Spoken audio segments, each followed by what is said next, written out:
ขั้นตอนการดำเนินงานมาตรฐานสำหรับความปลอดภัยสำหรับอุปกรณ์ยกยอและลากแก่การวางแผนและประเมินความเสี่ยงก่อนปฏิบัติงาน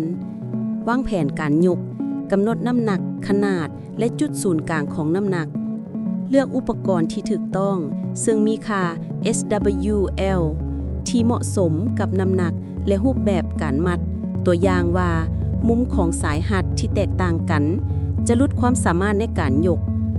ตรวจสอบการคำนวณรับประกันว่าน้ำหนักทั้งหมดที่ตกใส่อุปกรณ์ใดหนึ่งจะต้องบ่เกินค่า SWL ของมันให้คำนึงถึงแรงเคลื่อนที่เส้นแรงกระแทกเฮ็ดการประเมินความเสี่ยงให้ครบถ้วนระบุอันตรายต่างๆตัวอย่างว่าจุดหนีบพื้นที่แกว่งสายไฟฟ้าพื้นที่บ่มั่นคงวางมาตรการควบคุมเพื่อป้องกันขอใบอนุญาต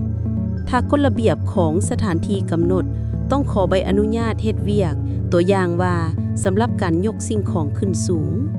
การคัดเลือกอุปกรณ์เลือกประเภทและขนาดของอุปกรณ์ที่เหมาะสมกับหน้าเวียกเฉพาะห้ามใช้อุปกรณ์ที่สร้างขึ้นเองตัวอย่างเหล็กเส้นน็อตโตเกียวแทนการใช้ห่วงรับประกันว่าอุปกรณ์ทั้งหมดมีป้าย SWL หรือป้ายระบุตัวตนจากโรงงานที่สามารถอ่านได้ชัดเจนห้ามใช้อุปกรณ์ที่บ่มีป้ายกำกับรับประกันว่าอุปกรณ์เข้ากันได้ตัวอย่างตัวเกี่ยวของห่วงเข้าได้อย่างเรียบง่ายคอของขอเกี่ยวมีขนาดใหญ่พอการนำใช้อุปกรณ์ยกอย่างปลอดภัยสายสลิงปกป้องสายหัดจากขอบแหลมโดยใช้แผ่นห้องหรือเครื่องป้องกันมุมห้ามมัดสายหัดเป็นปมเพื่อให้มันสั้นลงห้ามดึงอุปกรณ์อย่างกระทันหันซ็อกโหลดควรใส่เสือกนำทิศแท็กไลน์เพื่อควบคุมวัตถุรักษามือและนิ้วมือให้ห่างจากจุดที่อาจเทือกหนีบระหว่างสายหัดและวัตถุห่วงหรือสเก็นควรรับประกันว่าการโหลดแม่นอยู่ที่ส่วนโค้งของห่วงบ่แม่นที่โตเกียวควรหมุนโตเกียวให้แน่นและถ้ามีให้ใส่คลิปหรือเสือกผูกใส่โตเกียวแบบมีล็อกห้ามใส่หมุนหรือเหล็กแทนโตเกียวของห่วงข้อเกี่ยวควรรับประกันว่าวัตถุถูกวางอยู่กลางของฐานข้อเกี่ยวส่วนที่เป็นห้องห้ามโหลดด้านข้างหรือด้านหลังของข้อเกี่ยวตรวจสอบว่าข้อล็อกนิรภัยยังเฮ็ดเวียกได้ดีและอยู่ในตำแหน่งที่ถูกต้องการนำใส่บล็อกเกี่ยวอย่างปลอดภัยการคัดเลือกบล็อกที่มีค่า SWL ที่เหมาะสมกับแรงดึงสูงสุดของเสือกโดยคำนึงถึงการห้อยเสือกจำนวนเสือกที่ใส่การติดตั้งควรใส่ห่วงที่มีค่า SWL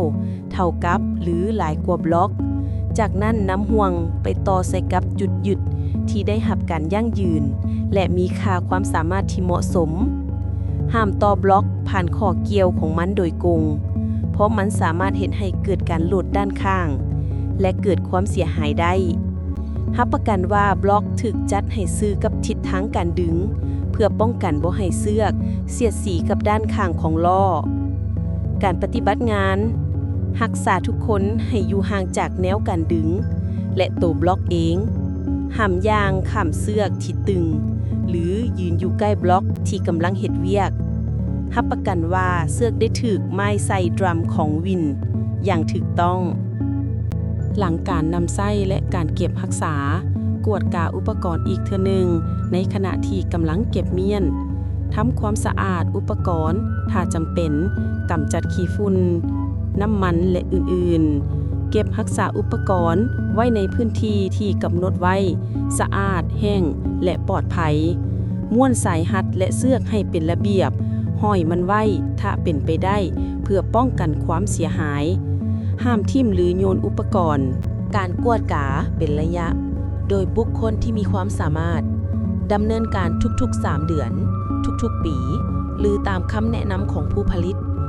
และต้องได้บันทึกไว้ในทะเบียนอุปกรณ์การกวดกาควรเฮ็ดให้ที่ขึ้นถ้าสภาพการนำไส้มีความหุนแหงอุปกรณ์ที่มีข้อบกพร่องถ้ามีข้อสงสัยมันเป็นข้อบกพร่องถอดอุปกรณ์ที่มีข้อบกพร่องเสียหายหรือต้องสงสัยออกจากการบริการทันทีติดป้ายอย่างชัดเจนว่าห้ามนำไส้มีข้อบกพร่องรายงานให้หัวหน้าคุมงานของทาน